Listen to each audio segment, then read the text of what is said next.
What if I told you that the scariest moments in your favorite horror films weren't jump scares? Not the final reveal of the monster either. I'm talking about the secrets buried just beneath the surface, the psychological tricks, subliminal flashes, and impossible spaces that directors use to engineer your nightmares without you ever even realizing it. Today, we're pulling back the curtain on some of horror's most iconic movies to reveal the mind-bending production secrets and hidden details you were never meant to see. We'll break down how a few frames of film can haunt your subconscious, and how a room that breaks the laws of physics can make you feel like you're going mad right alongside the characters. Get ready to see these films in a completely new, and maybe even more terrifying, light. First up is Stanley Kubrick's masterpiece of psychological terror, The Shining. We all know the story of Jack Torrance's descent into madness, but the real horror is the Overlook Hotel itself. Kubrick didn't just film a hotel, he built a psychological trap. The layout is deliberately impossible. Windows show up in interior walls where they couldn't possibly exist. Rooms change their size between scenes, and the geography makes no logical sense. Take the manager's office. In the opening scene, it clearly has a window looking outside, but shots of the hotel's exterior prove that there's no way for that office to even have an outside wall. Then there's the infamous Room 237. The door is in a lonely corridor, but the suite inside, with its bedroom and bathroom, couldn't possibly fit in the space shown. These aren't continuity errors, they are deliberate acts of psychological warfare. Kubrick weaponized the set, creating a space that defies logic to make the audience feel just as disoriented and untethered from reality as Jack is. The hotel itself is lying to you, making it a character just as monstrous as any ghost. The Exorcist. Director William Jacobs' Ladder is a masterclass in hallucinatory horror, and its most iconic, disturbing effects were achieved with a single digital trick. Every disorienting visual was captured right there in the camera.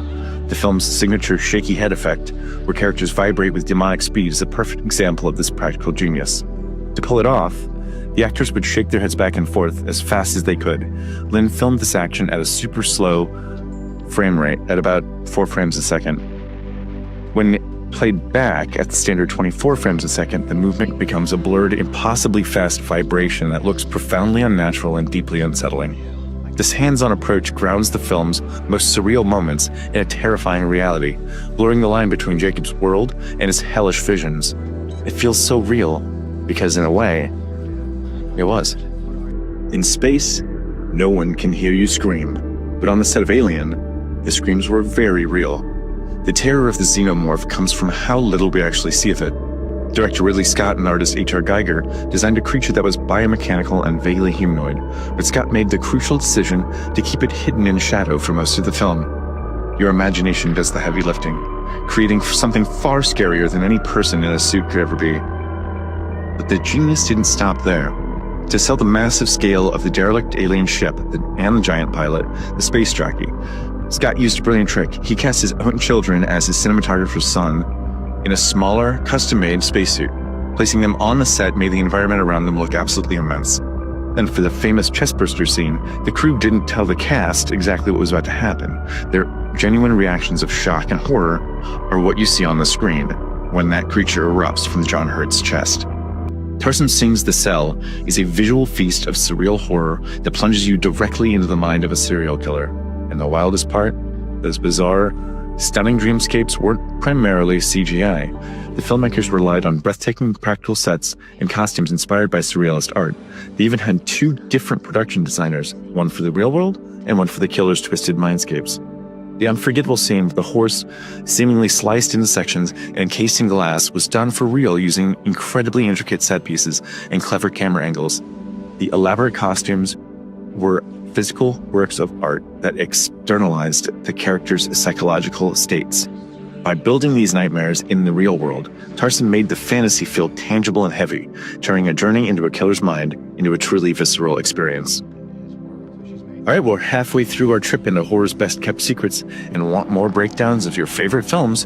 Do us a favor and hit that like button, and subscribe so you don't miss what's coming next, because these next few are just as mind-bending. John Carpenter's The Thing is a landmark of body horror, and its raw power comes from the groundbreaking practical effects of Rob Bottin. Carpenter was determined to avoid the classic man-in-the-suit trope. The result was a series of grotesque, unforgettable transformations created from puppetry, hydraulics, and a whole lot of slime. The famous chest chomp scene is a perfect example. A fake torso was made with wax bones and gelatin flesh. To create the illusion of the doctor's arms being bitten off, the crew hired a double amputee, fitted him with a prosthetic mask of the actor's face, and gave him jello arms for the creature to sever.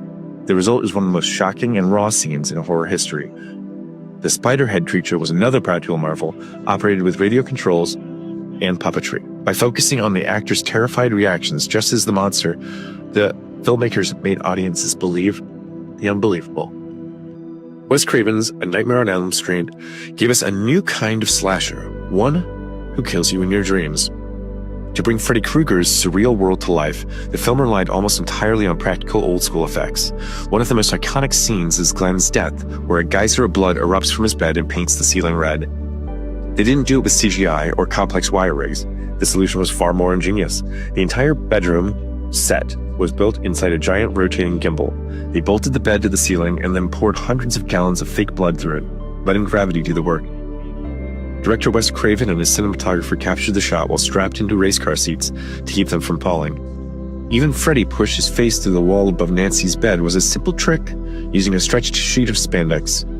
These practical solutions gave the dream sequences a tangible, nightmarish quality that digital effects still struggle to replicate. Hereditary is a modern horror masterpiece that basically demands to be rewatched. It's packed with hidden details that foreshadow the film's devastating ending. The story isn't just about grief. It's about a family being systematically dismantled by a cult. And the clues are there from the very beginning. The strange symbol of King Paimon, the demon at the heart of it all, appears constantly. It's on necklaces worn by Annie and her mother, and it's even carved on the telephone pole that causes Charlie's death, proving it was no accident but an orchestrated event. Annie's miniature dioramas aren't just a hobby. They represent the family's complete lack of free will, showing them as dolls in a dollhouse controlled by outside forces. Even the strange words written on the walls like Satni and Liftoch are real words taken from conjuring spells. Every single frame is crafted to build a feeling of inescapable doom, letting you know that Graham family has never stood a chance. Guillermo del Toro's dark fairy tale, Pan's Labyrinth, masterfully weaves the brutal reality of fascist Spain with a magical fantasy world. The true horror comes from the ambiguity. Is Ophelia's journey into the labyrinth real, or is it a psychological escape for a child dealing with unbearable trauma? Del Toro's layers symbols throughout the film to intentionally blur that line. The Pale Man, a grotesque monster who eats children, sits at a feast he refuses to touch, directly mirroring Ophelia's cruel stepfather, Captain Vidal, who does the same at his own dinner table while rationing food to everyone else. The labyrinth itself can feel like Ophelia's subconscious, a journey to confront her own fears. The recurring visual motifs like the fawn's horns and curving tree branches suggest that these two worlds are inextricably linked, or maybe even one and the same. It's a film that powerfully argues that the true monsters are often very, very human. And finally, Bernard Rose's brilliant Candyman is so much more than a slasher movie. It's a gothic exploration of urban legends, racial trauma, and the power of memory. The Candyman himself is a ghost born from a brutal hate crime. He survives not by haunting a place, but by living in the stories people tell about him. His famous line, "Be my victim," isn't just a threat, it's a desperate demand to be seen and remembered. The film uses mirrors as a constant motif, not just for the summoning ritual, but as a reflection of society's darkest truths. Candyman represents the suppressed history of racial violence in America, and the legend gives him a form of power in death that he was denied in life. By investigating the legend, the protagonist Helen doesn't just uncover a ghost, she becomes part of the folklore herself, a new story to be told. The film powerfully argues that our stories have power, and that forgetting history, especially its most painful parts, is its own kind of violence.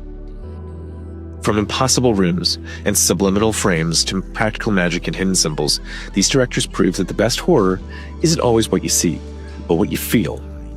They manipulate the very language of film to build dread, create unease, and leave a lasting impression we just can't shake. The next time you watch one of these classics, take a little closer look. You might just find the secrets hiding in the shadows. Thanks for watching, and don't forget to subscribe for more secrets. Stick around. Our Kickstarter is launching for our new horror film, and we hope you donate. Thank you so much.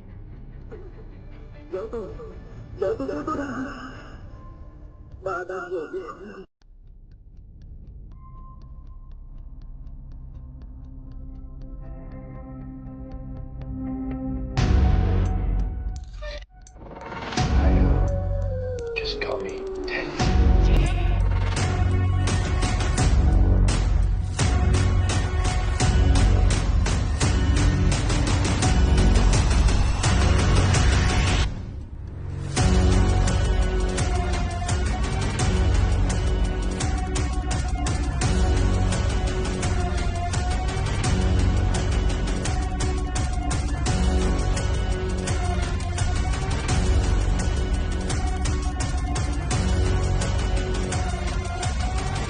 Long time, dear.